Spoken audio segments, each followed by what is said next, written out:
Over the last few months, over 6,000 doctors have completed the MedicsMoney free financial health check. This was designed to be a super simple, super easy 2-minute check of doctors' financial health, just covering all of the basics. And we did this just to make sure that the MedicsMoney message, which some of us have been pushing now for over 10 years to help doctors improve their finances, were getting through. And I'm not going to lie, the results shocked and disappointed us in some areas. So, this autumn, we are doubling down on the Medics Money mission, which is to help all doctors make better financial decisions. And we have a series of free live webinars where you can get expert financial CPD from the best in the business coming up. We also have this podcast where we're going to dissect the results and give you some guidance on what you can improve, and a whole host of other resources, all designed to help as many doctors as possible sort out their finances. Because as we're about to see, we have got a bit of work to do. If you want to come on the live webinars, the links are down below, but just go to medicsmoney.co.uk/live. The best place to find out about any of these resources is on our mailing list, which has 69,000 doctors on it now. And you can join that as well by going to medicsmoney.co.uk/join if you're not already on it. And finally, this podcast is a pretty good place to go from, because we've called this the State of Medics Money 2025. And Medics Money, and as in the money of doctors, is not in great health. So to get started on helping you improve that, we have the best in the business. Shall we introduce Syra first? Hi. Thank you for having me. My name is Syra. I'm a resident doctor and a chartered accountant. And most importantly, I'm one of the team members at MedicsMoney. First line of your CV has got to be Medics It Money team is. member. It's how I introduce myself. It's, oh, hi, I'm one of MedicsMoney. My name is Syra. It comes first. Andy? Yeah, hi everyone, I'm Andy Powell. I'm a specialist medical accountant and have been for over 30 years. But despite what others might say, I'm not too old to start a new business, and I'm pleased to say I started a new business this year, which is going really well. But I do love working with MedicsMoney. 2 minutes in, and he's got an advert for his business in. Congrats, Andy. Well done. Like a pro, he's learned. Yeah, hi guys, I'm Ed. I'm a salaried GP down on the South Coast, but I'm also a chartered accountant and a chartered tax advisor, and one of the founders of MedicsMoney, along with yourself, Tommy. Yeah. I'm Tommy. I'm a GP partner and co-founder of MedicsMoney. That should be going in the other way around, really. Co-founder of MedicsMoney, always first. All right. The State of MedicsMoney 2025. Apparently, that slide is an accurate reflection of the State of MedicsMoney 2025. I think our headshots are looking good, but what's not looking good is the results. Let's just get straight into question 1 and 2. Ed, this is your domain. Take us through it. And this one really, really hurts for me, to be honest. But Well, Tommy, how many people actually filled in the survey? Tell us that.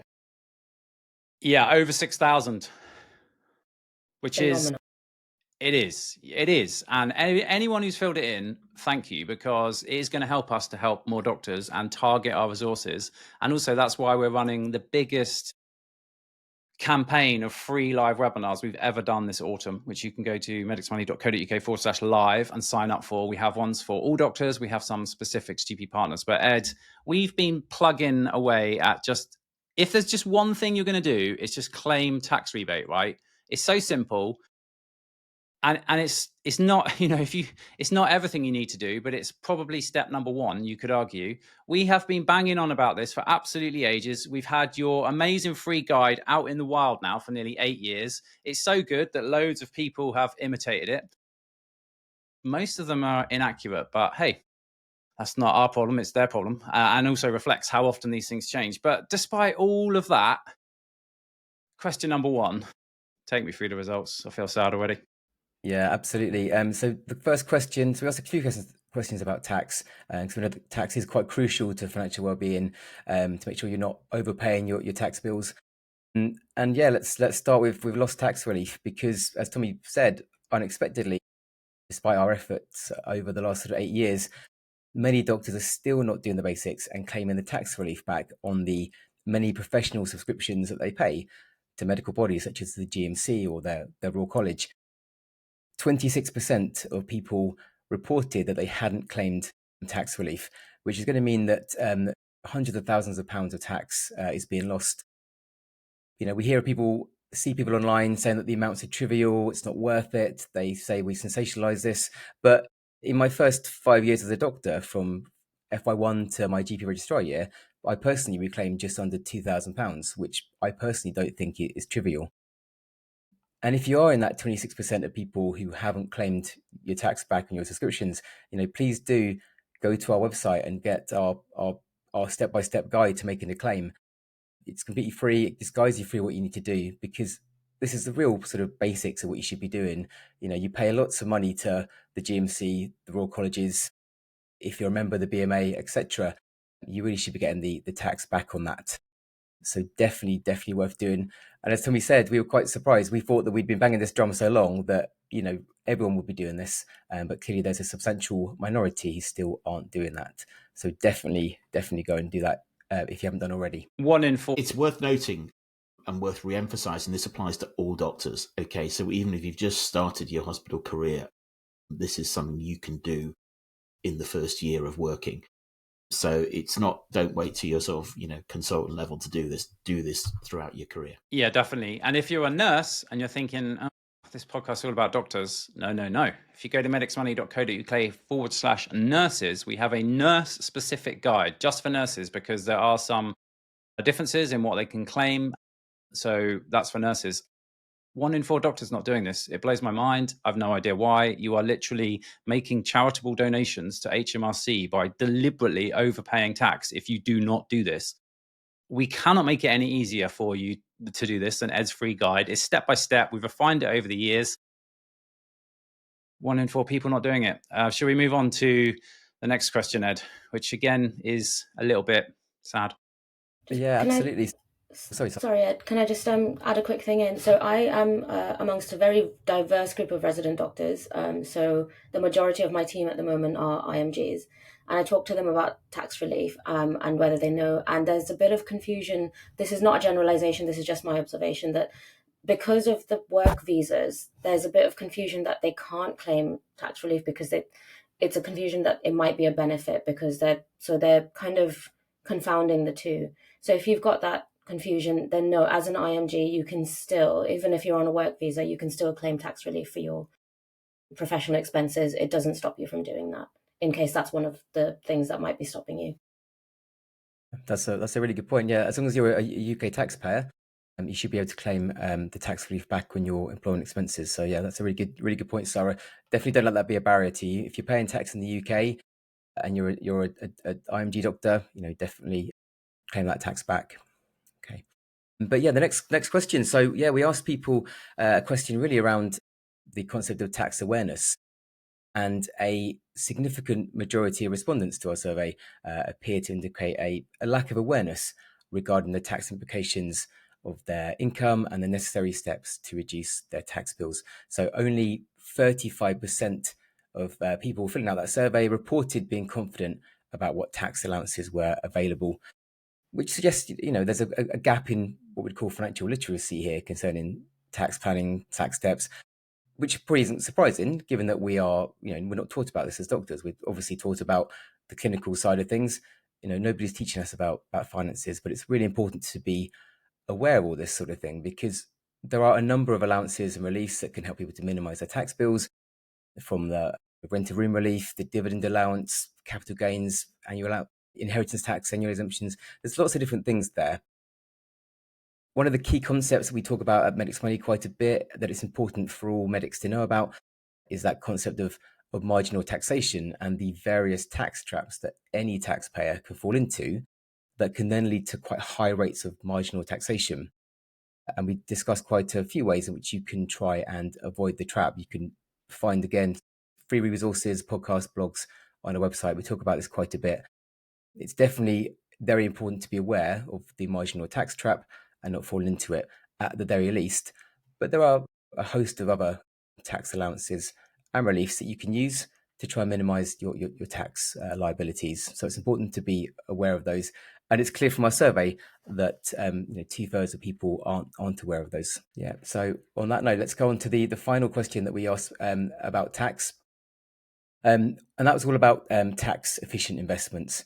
And again, the data indicates that a large proportion of medics, around a third, are not currently taking advantage of tax efficient investment vehicles, such as the individual savings account or ISAs, personal pensions where appropriate, or schemes that are a bit more niche, like the enterprise investment scheme or the seed enterprise investment scheme, which you mentioned in the EG bit there.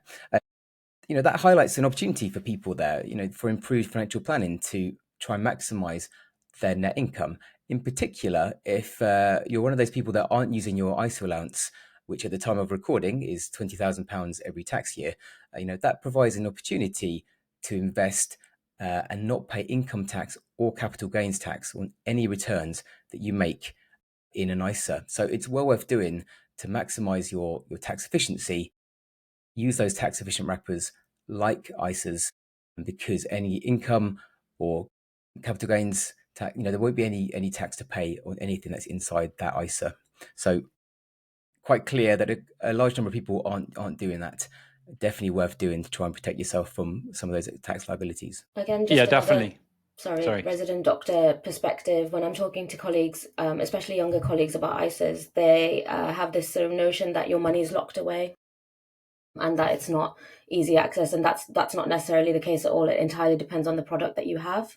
So if you get an easy access ISA, that's exactly what it is. You can take out the money whenever you want. There are also newer tax ISA rules that means that you can actually take out the money and then put it back in, so you don't lose the £20,000 allowance. Just you have to read the T's and C's of your product, but it's not necessarily locked away. But however, that's the point about investing, Tommy, that you would like to raise as well. It's investing isn't a sort of quick, you can't just put it in and take it out quickly. I'm not doing that point very well. You might have to do that. No, I think you were going to say exactly what I was going to say, which is there's actually quite a range of different ISA products. So there's not going to go through them all like in detail, but you got lifetime ISA, you got the cash ISA, stocks and shares ISA, the innovative finance ISA. Then you've also got junior ISA for the kids. You've got junior SIPs for your kids. There's a lot of tax wrappers here, which, as Ed said, can mean that you pay absolutely no tax on the gains inside those investments and absolutely no tax when you withdraw that money from those investments.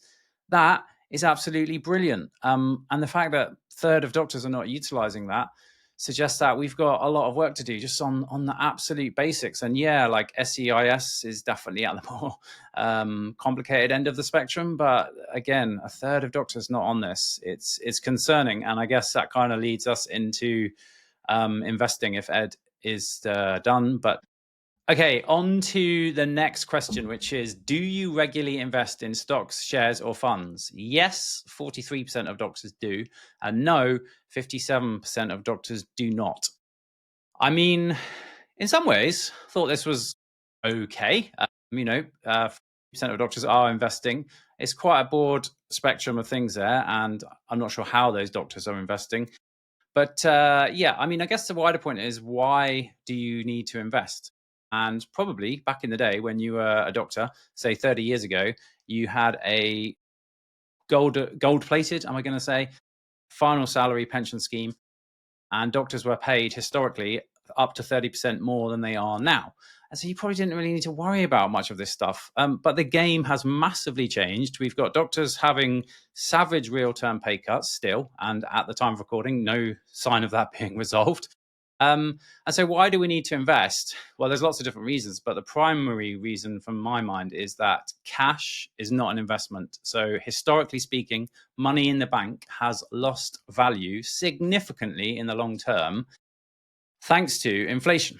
And I'm going to show this graph just one last time. It's not going to be one last time. I'm going to keep showing it. But it shows that the returns on investing £10,000 in either cash or a globally diversified stock market index in 1998. So £10,000 in cash in 1998 by the end of 2022 would be worth around £7,500 adjusted for inflation. Inflation is the silent killer of your wealth. And that's why, historically speaking, cash has been a terrible investment. Contrast that to an investment in globally diversified stocks and shares. I'm not talking about buying individual shares here and going all in on one or two companies. I'm talking about the only free lunch in investing, which is to diversify, buy lots and lots and lots of stuff, do nothing. If you did that in 1998 with £10,000, in real terms, by the end of 2022, it'll be worth £40,000. I have to insert the disclaimer, which is that past performance does not reflect future returns, and you may get less than you got back, and all of those kind of disclaimers, which probably links into the next question, which is, do you worry that investing is too risky or complex? Yes, 7%, no, 36%, and maybe 27%. I remember when I first started investing about 16 years ago now, and it was complex, and it was made unnecessarily complex by the industry, shall we say.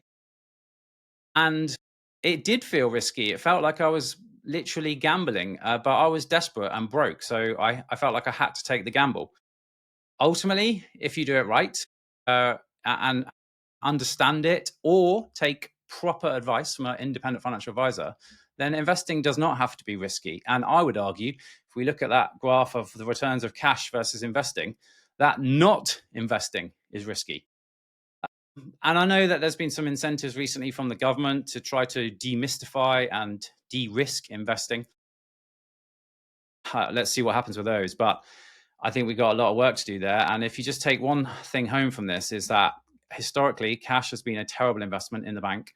Over the long term, historically speaking, past performance does not reflect future returns. A globally diversified stock market investment has outperformed cash significantly. Inflation is literally making you poorer every single day if you're holding cash or cash-like assets. What did I miss, Sarah? No, you didn't miss anything. It was just, I wanted to talk about the course at this point. I know we're not plugging anything. It's just purely that every time someone has attended our course, they've said that specifically the investing things that we do, because we do lots and lots of investing sessions, we're not just sort of covering one, we go into quite a lot of detail, and their confidence astronomically increases after they've been to those sessions, and they feel a lot more confident doing it. So whether you decide to do a self-help thing, which Dodo, for example, Trading 212 and Free Trade all have free guides online, you don't actually have to pay for anything, but at least you can start to teach yourself a little bit about it. Or you want to come to a course like ours, it's worth just learning, because knowledge is power, and seeing if that changes your mind in terms of the riskiness and how you are going to go about doing it. Great point, Andy. Yeah, I mean, just reflecting back actually on I was quite surprised actually that it was larger than I expected. We're investing, so the 43% are regularly investing, which actually is more than I expected. And in the context of, I mean, we have umpteen debates about the budget going on all the time, probably more than ever at the moment. But one of the things that was debated earlier in the year was the government reducing cash ISA limits because they wanted to encourage people to invest more in stocks and shares, because of exactly what you said, Tommy. You know, if we're going to grow wealth in the country, actually just leaving it all in cash probably isn't the best thing to do. So I think it was quite encouraging, and perhaps once the government might be aligned with doctors. Probably my little political comment at that point in time. Government aligns with doctors. That could be the thumbnail, although it probably won't get many clicks and quite a lot of hate in the YouTube comments. But yeah, I think, just look at this, okay? And if you think that investing is risky and cash in the bank is safe, just have a look at that. And it doesn't really matter what time frame you run this over, 5 years or longer. I've got a chart which goes back to 1898, which shows a similar pattern, but over an extended period. So just have a think about it. And actually, in terms of like, when I'm doing something, I'm thinking, what is the return on my time here? So if I listen to an audiobook which teaches me a new skill, it takes me 5 hours to listen to it, and it teaches me a really valuable skill. That's good use of my time. If you can understand investing and learn how to manage your own investments, or simply appreciate that you might need help from an expert independent financial advisor, that's probably one of the highest yield things that you can do. There's so much good information out there. There is some bad information, so just stick to trusted sources like MedicsMoney and some of the other things that Sarah mentioned. You got to get on this. Next question surprised me, and I'm interested in everyone's views on this. Do you invest in rental property? Yes, 18%. No, 82%. I'll say why I found this surprising, and then everyone else can chip in. But I thought 18%, like 1 in 5, That's quite high, I thought.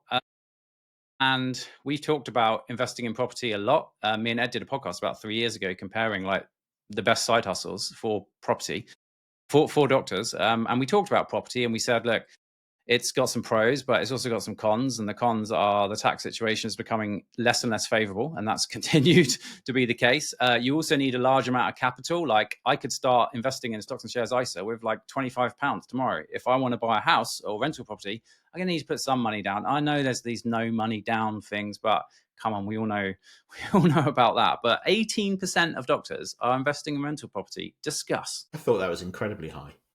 I was really surprised by that, especially in the context of some of the other, the number of people that weren't claiming tax relief on their basic stuff. To actually have 18% owning rental property was very high.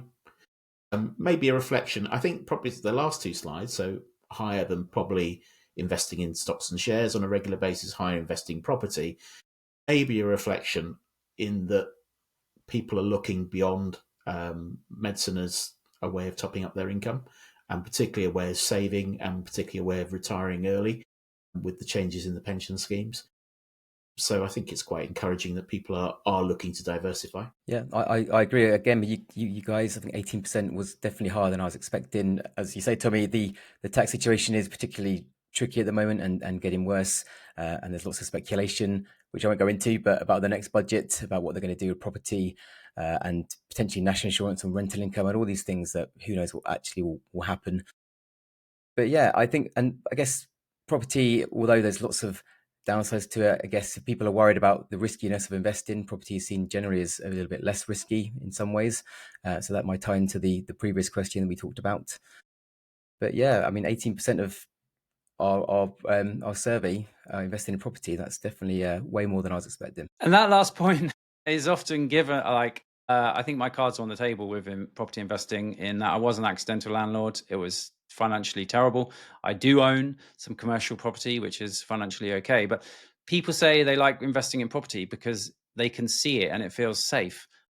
That is the exact reason why I hate property investing, because if you can see it, its boiler can break down, your tenants can default, and all of the other problems that can happen. I own shares in, for example, Apple, not advice, just part of my globally diversified portfolio. Apple's never going to phone me up in the middle of the night and go, my boiler's broken down. Yeah. I don't understand why people I like to see it, therefore it's safe. How does that work? Don't get it. That's my rant over. Syra. So our next one, so we asked, what do you save money regularly? And 81% said yes and 19% said no. I don't know what our thoughts are on that. At least the majority of people said yes, which is really nice. We'd love it to be 100%, obviously. But I think when we say saving money regularly, what does that mean? I'm hoping people are at least putting something away in their emergency fund, which takes us on to the next bit, which is, have you got savings set aside that would get you through a difficult 3 months? Now, this was more. This was 24% no and 76% yes. And in our course especially, we do bang on about an emergency fund and how important that is, especially because we can't depend on our doctor's salaries being the only source of income if something goes wrong. And so putting away an emergency fund in an easy to access place is something that we find is really important. Some of the places that we've discussed again are things like just easy access savings accounts or offset mortgages, which is Tommy's favorite, which I think is a really, really good idea. But the point of it is it has to be liquid. And I think sometimes people worry that if they put a large amount of just cash, which is taking us back to the investment point, that they're losing out on this investing opportunity. But actually the purpose that money is sitting there for is to get you through a difficult 3 months that you haven't anticipated.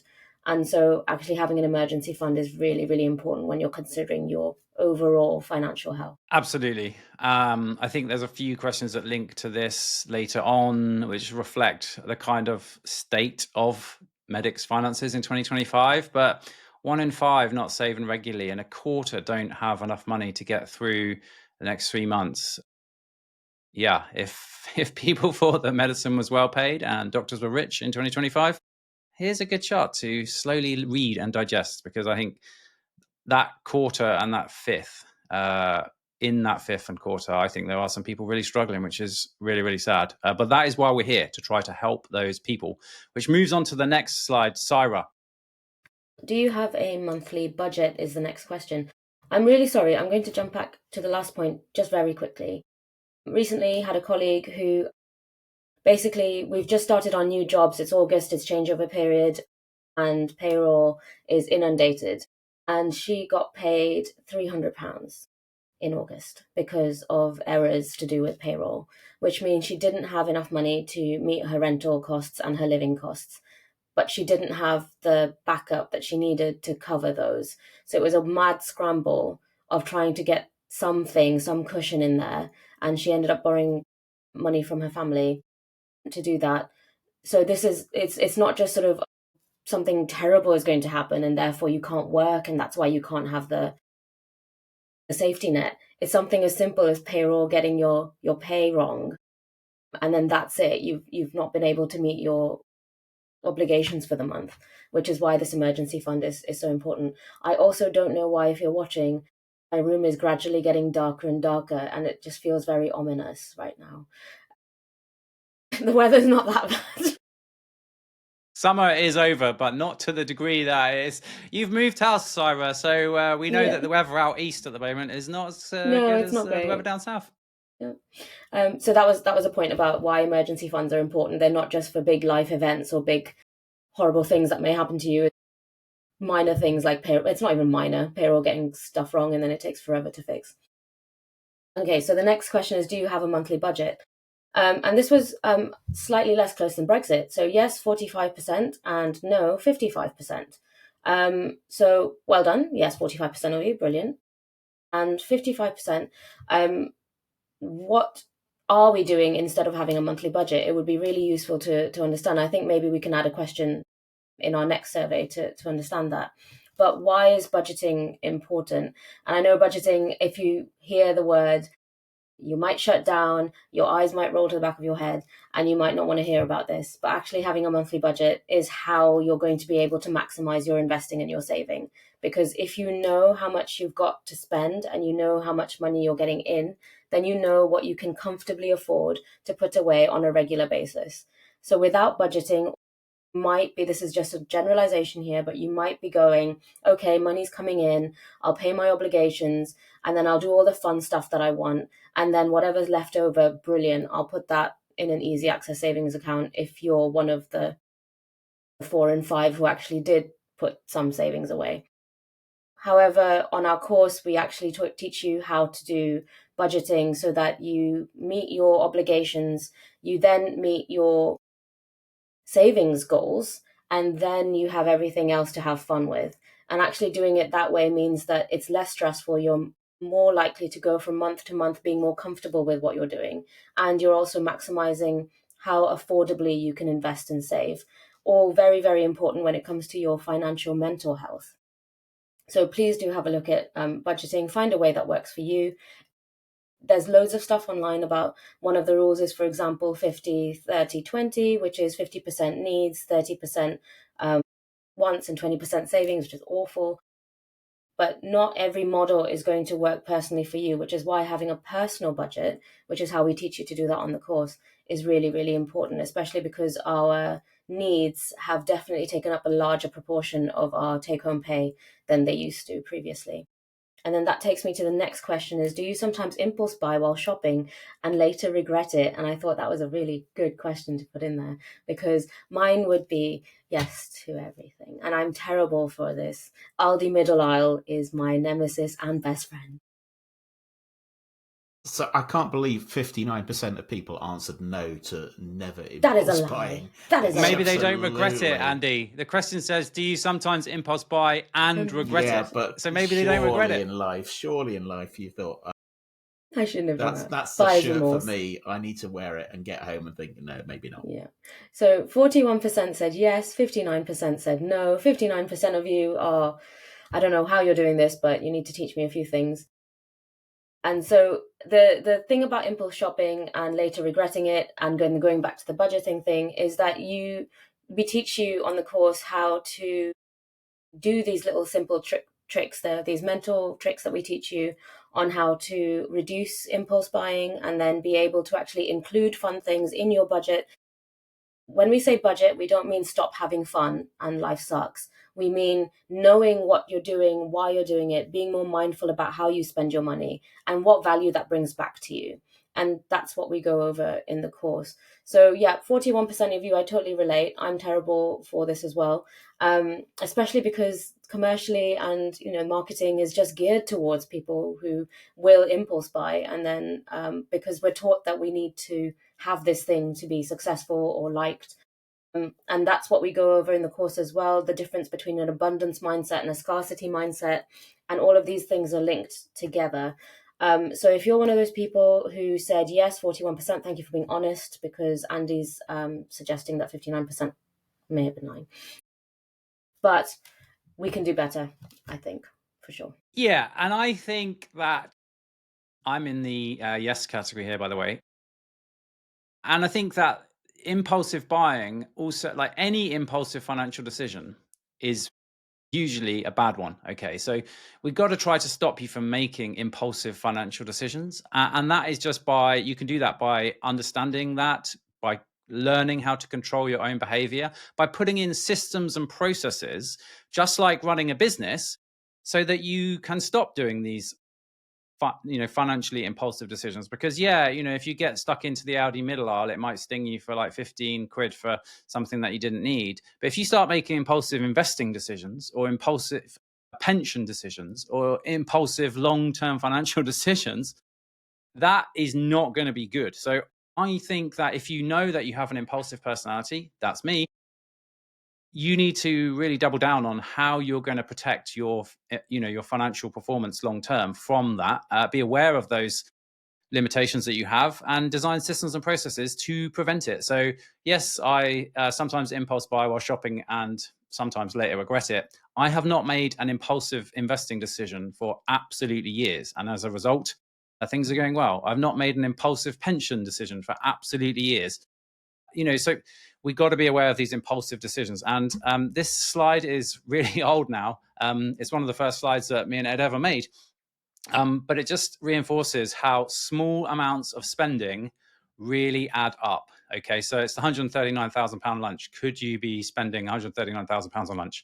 And basically, it just shows that if you are spending £7.50 a day in the hospital canteen over a typical 30-year career, adds up to £139,000.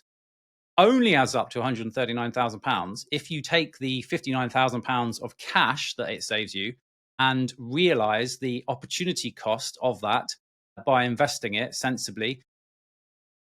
And that kind of hits home that really what we need to do here is, yes, we need to take a small amount of our monthly income and save that every month, but then we need to convert that saved cash into assets which have historically appreciated in value over time and are going to facilitate us becoming financially free in the future. If we simply save, we get £59,000, not bad. If we take that £59,000 of money that we spent in the hospital canteen and instead learn how to invest it, then it will be 139,000. So tiny changes in spending compounded over the long term really add up. Quick one from a survey that we ran inside the course. So once a tiny part of the course, to be honest, is about budgeting and investing, but in my view, it's the most important bit. But once people had been through our course, we asked them how much they saved. The average, or the mean, am I going to say? Got statisticians in residence, but £100 to £200 per month, 37%. Over £300 a month, 27%. So you don't need to come on the course to do this. I'd love it if you did, but just have a look at your bank statement right now and just work out what can you trim down. And Sarah mentioned the psychological tricks and things and processes that we teach on the course. And one of them is just working out the opportunity costs. The opportunity cost of spending £7.50 a day on hospital lunch is £139,000. I don't think lunch in hospital is worth £139,000. Make your own and you will save a ton of money. Sarah, this is me and you. What you got? Oh, yeah. So another tip that I've been practicing a lot lately is giving things 24 to 48 hours before you spend. Especially because having a small person on the way, you get bombarded on your social media and everything about all these cool things that you need to have to make sure your baby sleeps. And yeah, so I have been really challenged by the impulse buying thing, but I've been really good. So I will save it. I will either save the link in a list, or I will like things if I've got an account, and then just leave it for 48 hours. Mine's 48. And by that point, I don't even care about it anymore. It's not even that important. And I just, that's my sign that it wasn't really that important to begin with. Whereas if I keep thinking about it and I keep thinking, actually, no, I really would like that, it would be really helpful, or I'm going to look more into it and ask other people if they've used it. To me, that's time worth spending to actually figure out whether doing that is useful for me or not. So that 48-hour period, that literally, that just liking something, knowing that you have an interest in it, but putting it aside for 48 hours has probably saved me hundreds, if not thousands of pounds. Really great tip. Money, investing, all these things are important. But did we just have a stealth? I mean, you're out in public with what we, the MedicsMoney team, have known for a while. Syra, congratulations, because as you just slipped in there, you are pregnant. Yeah, thank you. So, thank you. I worked really hard now. But we... That's the details. But what's been really nice is actually people have been asking me, now that it's visible, about financial things around what we're doing about leave, for example. And this is my shameless plug because I wrote the guide, but we have a family finances guide all about parental leave. So my partner and I will be taking shared parental leave, which is still fairly underutilized, significantly underutilized in the NHS, especially by doctors. And so the guide really breaks down how shared parental leave works and how you can actually talk to your HR departments and your medical staffing departments, which notoriously difficult to get through, about what you want and how to meet your needs. So do go, is it www.medicsmoney.co.uk/family finances. And you can just download the PDF guide. It's completely free. Yeah, I'd just like to jump in as someone at perhaps a later end of their career of how important budgeting is. Frequently, I've been to financial reviews with my financial advisor over the last few years and starting to think about retirement. Not imminently, but in retirement. And one of the questions they always ask me is, how much do you need to live off? How much you need on a monthly income in your family to take you through retirement? And I've always just absolutely just plucked a figure out the air. This is an accountant speaking. I've never really looked at it. So after umpteen times of listening to Syra and Tommy going around budgeting, I actually spent an afternoon the other week in rainy Cumbria, because we haven't had the hot sunny weather that everyone's had. I downloaded a copy of Xero, which is a piece of accounting software, and they give you a month free usage. And I downloaded our bank statements into that and analysed them, which was quite interesting to say the least, particularly the amount of time I seemed to spend in my local pub, which appeared quite frequently in the high spenders list. So that might be something I need to address. But then again, it's good fun. So it's not perhaps that spontaneous impulse buying was going on too much at certain points. But it's a really useful exercise to do, particularly if you are in your 50s and thinking about what's going to come next. Is actually really understanding where you're at now is quite important. So I think the budgeting side, more than anything, is something that can change people's financial position quite instantly. And there were things I did out of that. We changed our various suppliers and things and cut some just those regular direct debits down. And I was in that £100 to £200 a month category. And I'm an accountant. Just, I should be doing this all the time, but I don't do it. So it doesn't surprise me that doctors don't do it, but please do. Yeah, we're not dwelling on Syra's great news that she's pregnant, and we're always really happy about that. Andy's getting straight back to business, so let's get back to business, absolutely. right? Which I'm brutal. Which is brutal. a really good point. Short podcast. Yeah. Yeah. Because Andy, if you want to spend your time at the pub, you're totally entitled to do that. It's your money. But you can actually incorporate that into your budget. That's the way you spend your free time, and that brings value to you in whichever way it does. So you don't have to you can just have a mindful think about how much you want to do that, how important it is to you for that to add value to your life, and then add it into your budget. So we're not going to tell people to stop, getting drunk at the pub, which is not something you do. I'm not saying I got drunk at the pub, Sarah. I think that's taken too far. It was just a sustained period. I would also say, in response to the Sarah's good news, I've got some good news in that I have a grandchild on the way, a second grandchild on the way, who is arriving at probably a similar time to Sarah's child. Perhaps those pub visits will drop next year because I'll be doing more grandparent duties. Congratulations, you're going to Wait be a minute, rinsed. you lot can't all go on maternity, paternity, and whatever Grand granddad leave is paternity? called. If you are watching on YouTube, congratulations, you've got a longer attention span than most people on YouTube. Drop a little baby emoji to show the baby love that we're getting in here today. And that will help the algorithm, no doubt. But I think it's really helpful to hear Andy say that. Like, all of this is relatively straightforward, but you do have to do it. And I think there is an analogy with personal training, joining the gym. You know, I got a bit out of shape a few years ago. I knew exactly what I needed to do to get back into shape, but I just couldn't get, you know what it's like. The alarm clock went off for a 6 a.m. gym session and I was like, oh, not today. So I hired a personal trainer for like 2 or 3 months, got me right back in it. And as you can see, things are going all right. Joking. But I think in a serious point, if you want to join a community where we are all working on this together in just 8 weeks, that is what the course does. You will do this. We will force you to do it. But it's like personal training for the gym. Okay, I've had enough talking about budgeting. I want to get on to financial planning. Actually, before we do that, should we talk about next question is, do you have life insurance? Yes, 49%. No. So this is an interesting answer to me, because actually it's really 100%. If you're in the NHS pension scheme, you've actually got an element of life insurance built into that scheme.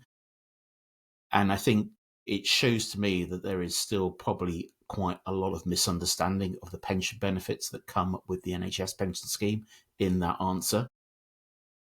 Life insurance is quite important, particularly if you've got young families, particularly if you've got older families, particularly you've got mortgages, houses, things like that. You need everything protecting. You don't want to be leaving things in a financial mess if you die. And there's so many horror stories that I hear from outside of the doctor world of people that die leaving a mess for their family to come. So, but probably to me, a reminder actually here is understand your pension, NHS pension benefits, because there is some life cover that comes within that. But you have to deal with it properly. Sarah?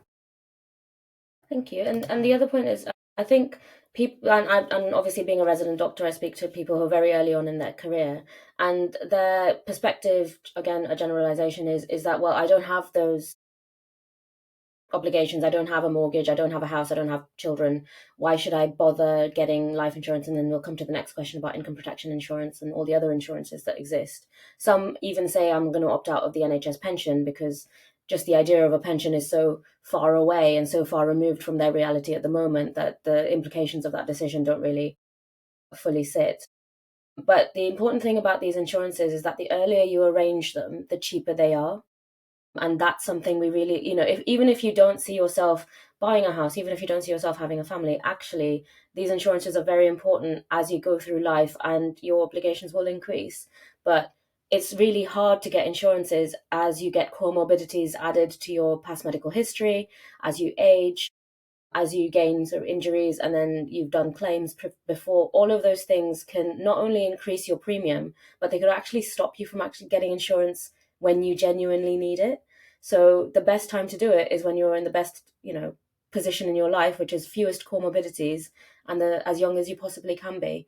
And if that might be an alternative perspective of thinking about it, if you're not sort of thinking about it from the mortgage and family point of view. Absolutely. I mean, just completely echo that. I did a whole episode on my own personal protection policies, why the choices that we made as a family. And if you have a family, this is a family game. It's not just about you. So check that out. It's in a podcast. Just to double down on what Andy said, 49% have life insurance, 51% don't. And you mentioned NHS pension, death in service benefit.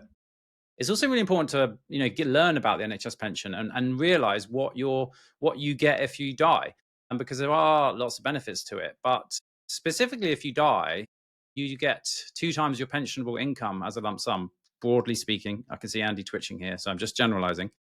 And if 2 times your pensionable income is enough to support your family forevermore if you die and pay off your mortgage if you die, then congratulations, you must have an insane pensionable income. But for me, it's nowhere near enough. So yeah, I'm in the NHS pension and I've got all the amazing benefits that provides. But I also have life insurance because 2 times my pensionable income is not enough to support my family if I'm not here. Income protection. Sorry, Andy. Being slightly pedantic, you don't get anything when you die because you're dead. So it's actually your estate that gets it. Anyway, we'll move on. That's why we love you, Andy, for the spreadsheets but it and is the important. pedants. Income protection insurance. So do you have income protection insurance? 35% yes, 65% no. Again, not surprising to me. Again, the NHS pension scheme does give you an element of cover for ill health retirement. You just have to consider actually what happens if your income stops for non-health reasons, for whatever reason. A lot of people sadly still looking for jobs within the NHS. Can't imagine why we're in that kind of situation, but we are. What happens if your income stops? Can you actually replace income? So that doesn't surprise you so much. I think overreaching all these insurance side of things is really important. If you do have them, you review them consistently throughout your career. Life changes, life events change. Sarah having a baby will change her family finance situation. Me retiring would change my financial situation. You've got to consistently review these policies, but also just dismissing it. I think Sarah's point about the earlier you do it, the cheaper it is a really important one. I actually think this is what most worrying slide for me. 35% have income protection insurance, especially as our working patterns change. So if you're a locum or self-employed or GP partner, you may get 0 sick pay and benefits. So therefore, if you get sick and can't work, how are you going to support your family? This slide is bonkers to me, but then I'm slightly biased because of my experiences with this. Listen to the podcast if you want to know more. If you were thinking, what can I do about this? Just consult with an expert independent financial advisor. They will go through all of this for you and help you to work out what is best for you. It has to be an independent financial advisor so that you can get the best deal for you. Most financial advisors targeting doctors are not independent. They are restricted. And that's why we started MedicsMoney. So just go to MedicsMoney, find a financial advisor, tell them that you're looking for protection, and you can just have a chat with them. They will go through it and you'll start to understand. And all of this is understanding. So I understand that if I die, I get 2 times my pensionable income as a lump sum. I understand that is nowhere near enough to support my family, and therefore I have additional protection policies in place. I want every single person listening to this podcast to understand their own unique protection situation and get a plan in place for it, because we always think that it won't happen to us, but it does. And especially the older that you get. And some of us are older than others, and some of us are more accident prone than others. And on that note, shall we move on? Sarah, sorry. It was just a quick point about the providers and how you discussed finding an independent financial. Basically, at medical school, you'll remember getting pens, and there'll be stands for certain providers, and that's not really. They're sort of targeting doctors specifically. They're quite restricted. I ended up using an independent financial advisor through MedicsMoney, actually, and they recently got in touch with us and told us that they could get our infant protection cover cheaper elsewhere. So I didn't even have to ask them to do that. And I'm not saying all of them will do this, but the one that we selected was actually doing work in the background, constantly reviewing our stuff for us to find us the best deal. So actually getting a good independent financial advisor will pay dividends. And the one I found was through MedicsMoney. Yeah. And if you are looking for an advisor, just understand what makes a good advisor. So understand that they need to be independent. Most are not. Understand that they need to specialize in doctors. Most don't. Then at MedicsMoney, we put them through an extensive due diligence process, including an interview with us, which some of them describe as harder than any professional exam that they've sat, which is how I want it to be. Because if you're going to come on MedicsMoney and advise our colleagues and friends, you're going to be the best of the best. And as Sarah has alluded to, your medical school doesn't know a great deal about choosing the best financial advisor. At MedicsMoney, we think that we do. So, Andy, this is you. This is a bad slide as well. This is making me sad. So we've got 2 questions on here. Do you feel worried about your financial position relative to your age? This is 52% yes, 48% no. So pretty much 50-50. I guess the difficulty is we don't know the exact ages of the people that responded, but 6,000, you assume it's across a broad spectrum. The fact that 52% are worried, to me is concerning. As doctors historically have always been seen as a profession who should be financially better off, and we know full well actually at the moment that's not working out, particularly for younger doctors, and that's worrying for me. I think it'll be a reflection of the fact that younger people particularly, have got various challenges going on with student loans, with property prices, all the kinds of things we talk about regularly on the podcast. So I just think it's just a sad reflection that 52% of, in theory, what should be a very good financially paid profession still particularly worry about their financial position, and I totally get it. Also, just quickly on that last slide, only 22% of people who responded had seen a financial planner or wealth advisor in the last 2 years. I think that's probably just a wake-up call to any of our community that listen to these podcasts who are in the professional sector. And I know lots of people do listen to them, that actually still the message probably isn't getting out there actually how much value you do bring. And I know you do bring value. That says it from someone who is on that professional side. So just moving on, conscious of time now, this is quite an interesting slide. We asked our people to respond, do they have a will? And only 29% responded that they had a will. 71% said they don't have a will. To me, this is probably the most worrying slide that we've seen. Wills are probably not the most exciting things to have in the world. And a lot of people, particularly when they're younger, think, actually, I haven't got any assets. I haven't got anything to worry about. I don't need to worry about sorting out a will. But actually you do, because wills are not just about financial protection. Wills are also about giving some instructions to the people that have to deal with your estate and deal with your funeral and deal with your wishes when you are not here.